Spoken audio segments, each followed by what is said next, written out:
Way back in 2002, Lexus launched a new model called the GX. It was essentially a Toyota Land Cruiser Prado, which you could get in other markets, but done up in the Lexus style with more luxury features. Now, this is the all-new 2024 Lexus GX 550, and even though it has been more than 20 years since the original GX, this is only the third generation of this off-road focused Lexus model. In fact, the last time that Lexus completely redesigned the GX was this guy right here, the GX 460, which came out all the way back in 2009. So that means it's been about 15 years since Lexus has had an all-new, all-fresh GX model, and you can certainly tell the difference just by looking at the old model compared to the new one, that they have made a lot of changes. Today, I'm gonna get to drive the new GX 550, we're gonna take it off-roading, and we're gonna decide whether or not those changes were worth the wait.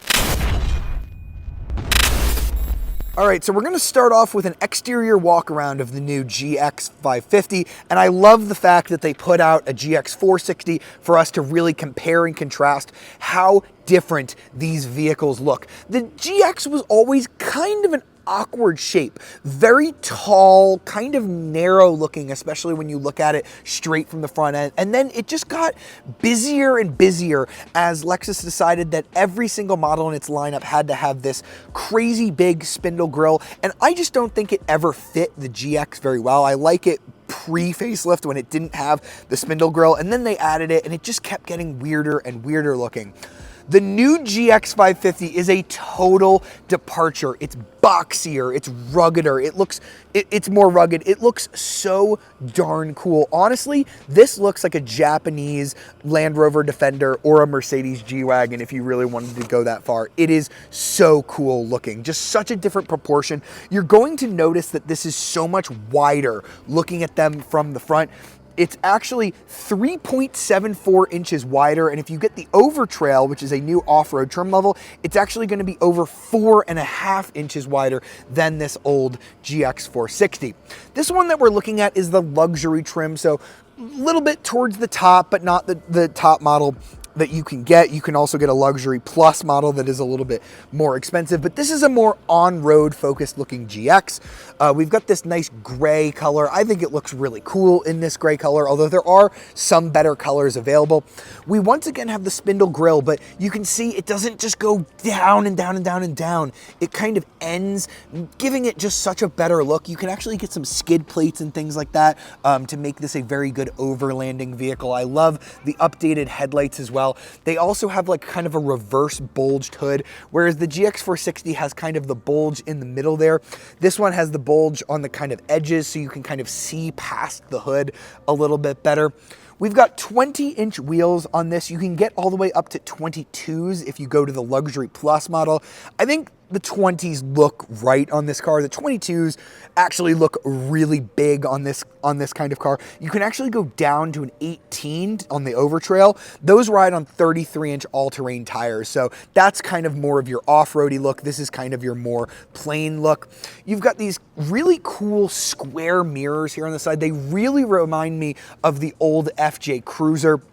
And then here at the back, once again, just like the front, just such a big difference between this GX and the old one. You've got the connected taillight bar that looks so good with this boxy shape. You now have Lexus spelled out across the back, as we do on a lot of other Lexus models these days, versus if we come over here to the GX 460.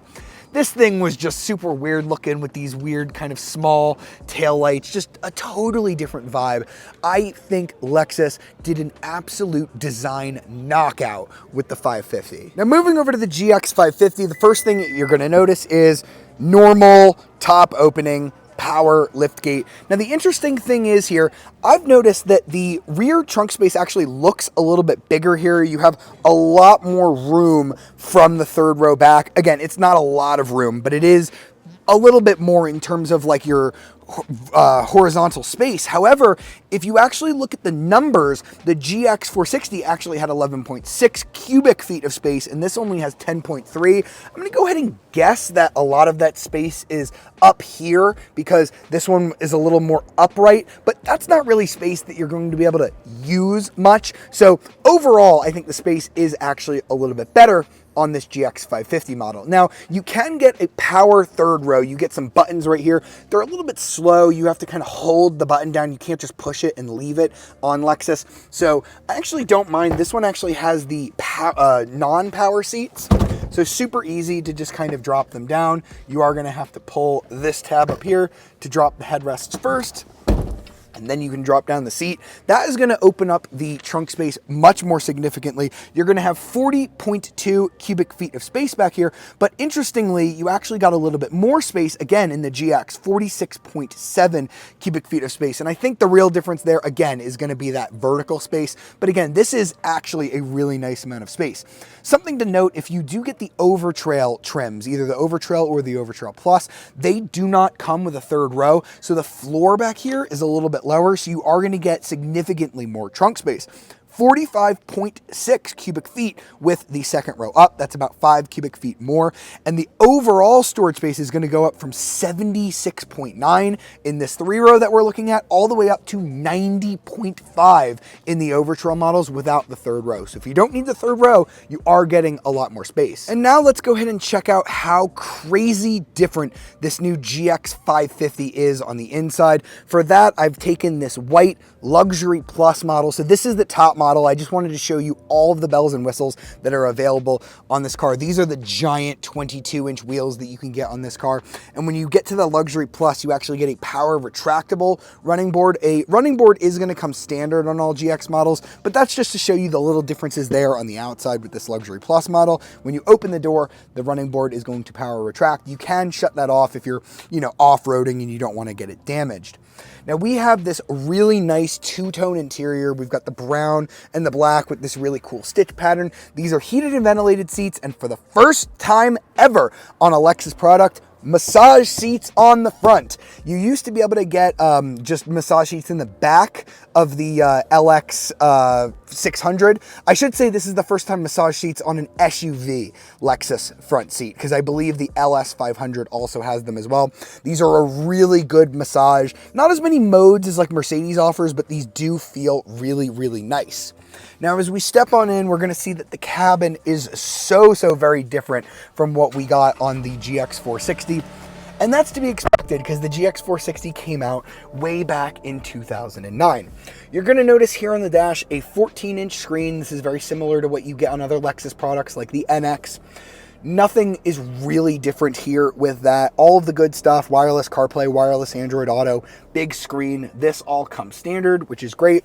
You're also going to get this 12.3-inch screen here with your little map here in the tachometer. It does change a little bit when you change into sport mode and some things like that. You get these little cool animations, but this is going to come standard as well. And then available on the GX, you are going to be able to get a head-up display as well. This is just so much more modern looking than what you got in the GX 460 because of how old it was. All of this is tied to a 10-speaker audio system on the lower end models, 21-speaker Mark Levinson, which is what we have here. I haven't really had a chance to test it out. I'll have to get the GX 550 for a week to really tell you more about that. One other really cool thing that we have here is you're going to get a standard moonroof here, just like a normal moonroof. You can also delete that on the Overtrail models if you don't want it. But this one has the optional like electrochromic roof. It is really darn cool, this roof. They call it the Dynamic Sky Panoramic Glass Roof. So right now it's in its normal mode, so you can just kind of see. If I click this button, it's going to become opaque, making it a lot harder to see out of, so a little bit less sun is going to get in. See the difference there? See the clouds? You don't see the clouds. You see the clouds?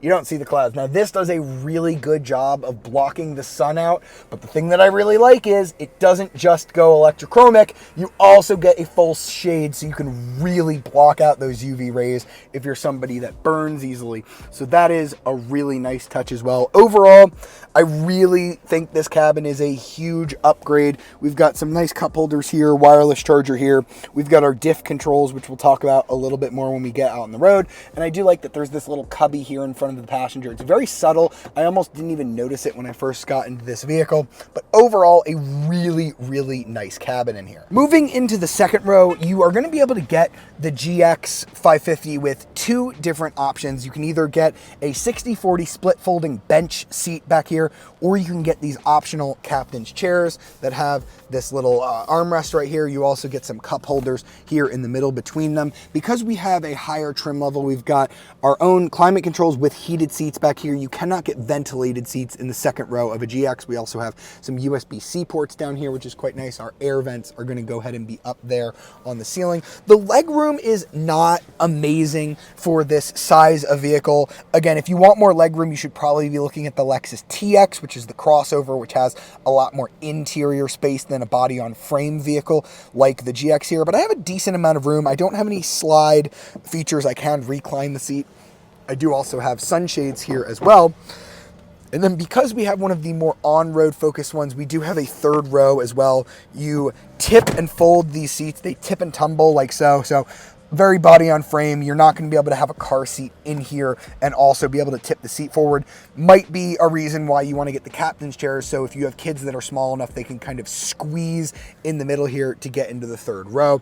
And once again, like I said, if your priority is putting kids in these third rows, or maybe even the occasional adult, you're probably going to want to go ahead and get the Lexus TX. It's a lot better than this. This has a very high floor, so my knees are quite high. So I have a decent amount of headroom. This has a little bit more space than the old GX 460 did, but it's definitely not the best that you can get. You do have some controls here to recline the seats. I do have air USB-C ports as well, my own air vents, and my own cup holders as well.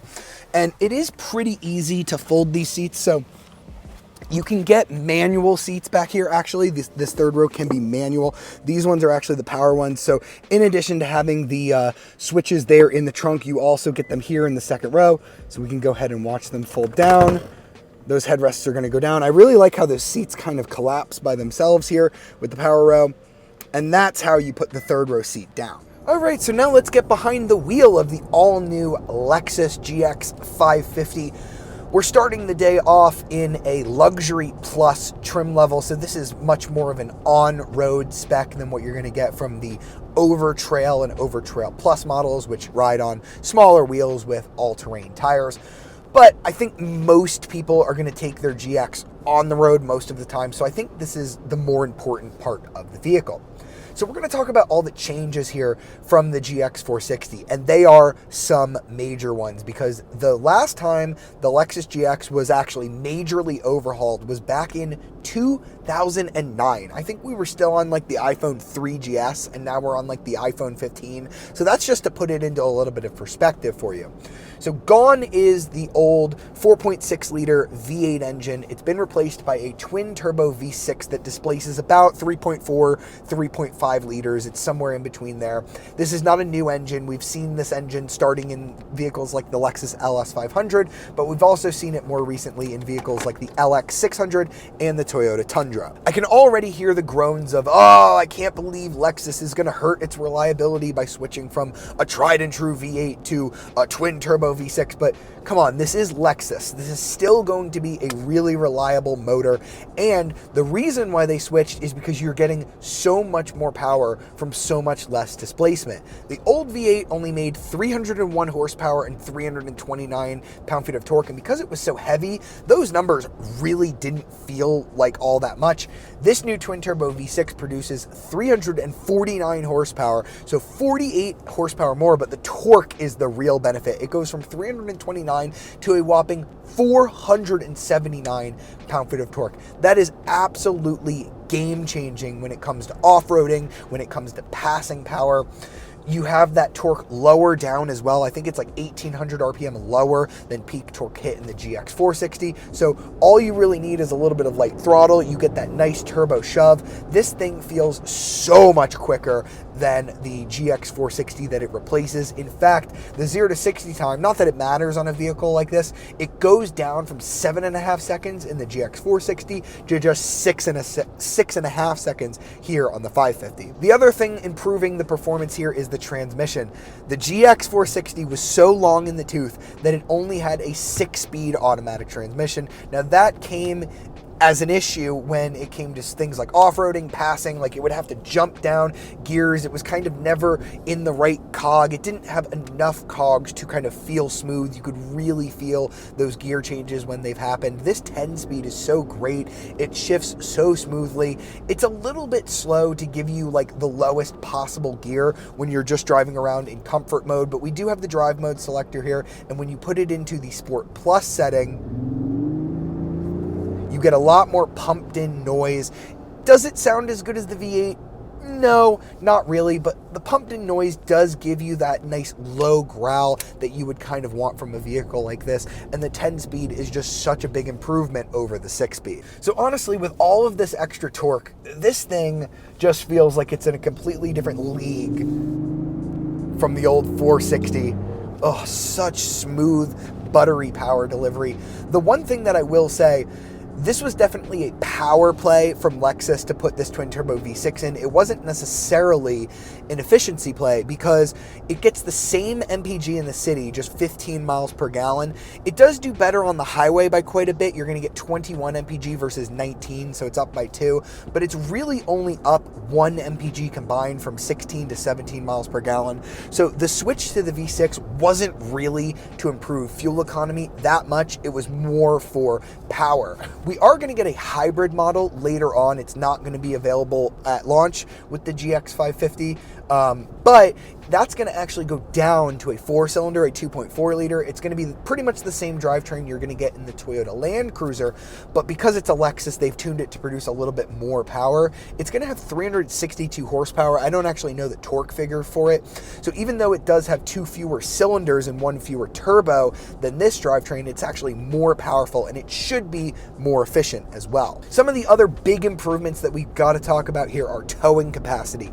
Now, Lexus originally told me that this thing would tow a little over 8,000 pounds. The old GX 460 was only 6,000 pounds or 6,500. So that's already a huge improvement, but they've actually gotten some updates from Japan, and based on the SAE specifications here in the US, this thing will actually tow just over 9,000 pounds. That puts it as one of the best towing vehicles that you can get in this class. The one thing I will say is the side mirrors are a little bit small for towing. They might add like a towing mirror accessory or something like that, but the actual towing capacity, because this is a body on frame vehicle, is really impressive for the segment. And speaking of the platform, this is, Lexus says, the only body on frame option in this kind of mid-size segment. Even the Land Rover Defender, which technically has some better off-road proportions than this, is actually a unibody design. This is the same TNGA-F platform that you would get on the Tacoma, the Tundra, the LX, the Sequoia, all of those. Obviously,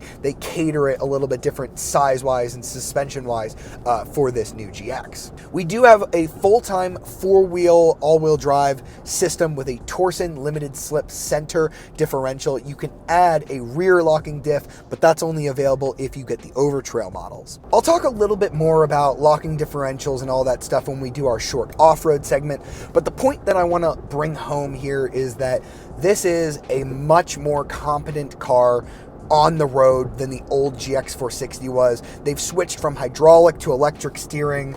It's so much lighter, but I think it's just as direct as the hydraulic was. The hydraulic was never really anything special. It still felt lackadaisical. It didn't give you a ton of feedback through the wheel. I think this might even give you a little bit more feedback through the wheel. This is very quiet. Don't let the body on frame platform fool you. It's pretty comfortable. Just like the LX 600, you do feel a little bit of shakes and shimmies over the road. That's something that even the adaptive variable suspension, which is optional, and we're driving it here on this one, that's something that's not going to get rid of entirely. If you want more comfort, more space, all of that stuff, you should probably be looking at the Lexus TX. It's just a better overall platform for that because it's a crossover and not a body on frame truck like this. But if you're looking for something a little bit cooler, something that you can take off-roading, something that looks a little bit more rugged and interesting, this GX is just such a huge improvement over the outgoing one, and I can't wait to see what it'll do when the road ends. So as I mentioned, Lexus built the GX with off-roading in mind. So for that, I'm actually going to step out of my Luxury Plus model and into one of the Over Trail models. This one looks significantly more aggressive. It's a little bit wider than the luxury versions of the GX 550. We've got these plastic fenders that are going to be a little bit tougher for abuse, not the painted ones for off-roading. We've also got smaller 18-inch wheels, but we do have some really nice sidewall there on our 33-inch all-terrain tires. And the Over Trail is also the only model that you're going to be able to get with a two-tone color combination. This one is actually a brand new color for Lexus called Earth. I think it looks absolutely fantastic. Let's see how it does out on the dirt. So as promised, we are on the off-road section of our time with the GX. We are in the Over Trail model, and I want to talk about switching to four-wheel low. You do have to be in neutral, as you do with most low ranges, but it is just a very simple switch. It's now electronic rather than hydraulic. You flip it, boom, that's it. It's one of the quickest shifts I've ever seen into four-wheel low, and because we have the Over Trail, we don't just have the center locking diff, we also have a rear locking diff as well. The other thing that you get on the Over Trail model is you get adaptive variable suspension as standard, but you also get electronic kinetic dynamic suspension. So basically what that's going to do is it has automatic locking and unlocking stabilizer bars. There's no like button to unlock the stabilizer bar. It's just going to do it all on its own. So right now we are going over some really nice articulation here. We've got one wheel dipping very far down into the water. The other wheel on the left here is very far right. We are really pointed up towards the sky here. But again, those stabilizer bars are going to lock and unlock as they need to get us over this just fine. Because we're on the all-terrain tires, we've got tons of grip, no problems whatsoever. This is probably even a little bit more extreme than I think most GX owners are going to do with their car, but it is nice to know that you can do this if you want. The other thing that we have is we have crawl control, we have hill descent control, so it's actually on the same button, but basically the crawl control is only going to work in four-wheel low, and then the hill descent control is only going to work in four-wheel high. So it kind of just depends on what you're doing. We also have this really nice camera system so you can kind of see what you're doing. You don't curb one of your wheels on a rock or something. And last but not least, I'll just talk about some of the kind of angles and important off-road information that you might need to know. The ground clearance is up from 8.1 inches on the GX 460, up by about half an inch. We've now got about 8.6 inches of ground clearance. We've got a 26-degree approach angle, which is up from 21 on the 460. We've got a 24 breakover angle, up from 21. And then the one measurement that this is actually worse than the old GX 460 is the departure angle. I'm not really sure why. Something to do with maybe how the rear end was configured. Maybe it's because this has an independent rear suspension, whereas the old GX 460 was a solid rear axle. So that could be part of it as well. The one thing I will say is the Land Rover Defender with its raising air suspension has far better numbers in approach, departure, ground clearance, all of that good stuff. But you really can't get a super aggressive tire on the Land Rover Defender. And the way that the Land Rover Defender works is much more electronic than this, with its low range and with its locking diffs are all electronic as well. And as I'm about to mention when we talk about pricing, I don't know if I would want to own the Land Rover Defender long term. It's a vehicle that I would be much more comfortable leasing. They have had a lot of reliability problems with them, and I think the Lexus GX is the exact opposite. All right, so that was the 2024 Lexus GX 550. All that's left to do is talk about pricing here. So we've got some new trim structures here for the GX 550. You're gonna start off with the Premium for just over $64,000. Stepping up to the Premium Plus is gonna run you about $69,000. If you wanna go for the luxury trim, that's a big jump to $77,000, and the Luxury Plus, which is the most luxurious one, that's $81,000, and you can add options to that. Now the Over Trail is gonna kind of start where the Premium Plus ends. You don't get quite as many features, but you get that sort of more off-roady luxury look with the smaller 18-inch wheels, the all-terrain tires, and the 5-seat layout for just over $69,000. You can also get the Overtrail Plus, which adds a lot more of the luxury features that you would find on some of the upper trim road-oriented models for just over $77,000. Now, the GX's key competitors really aren't many.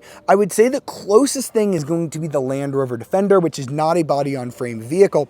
And technically, the Land Rover Defender is a little bit cheaper than the GX on the low level, but that's when you're counting for, you can get a 2-door Defender with a 4-cylinder engine. So it's not really 100% comparable to the GX, and you do get a lot more with the GX as standard. The other thing is, which one would you rather own in 5 or even 10 years' time? The Land Rover or the Lexus? It's kind of like no question. Like, most people will probably lease the Land Rover Defender, whereas this, I bet you this will stand up to tons of abuse for hundreds of thousands of miles. You can buy one of these brand new, drive it for 20 or even 30 years, and it should be one of the most reliable vehicles on planet Earth. It just is really that good.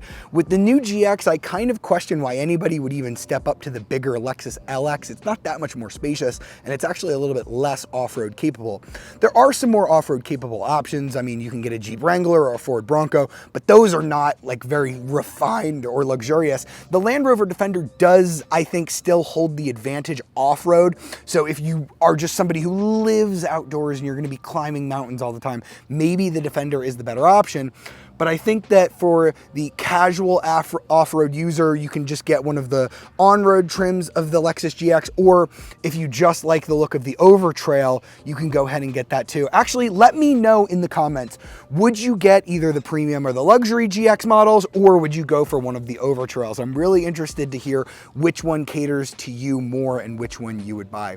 Anyway, I really hope you've enjoyed this video review of the 2024 Lexus GX 550. For more videos like it, be sure to like, subscribe, and ring that notification bell to be alerted of our latest videos. And if you want to read more about the 2024 Lexus GX 550, be sure to check out carbuzz.com, where I will have a full written review. I'll see you next time.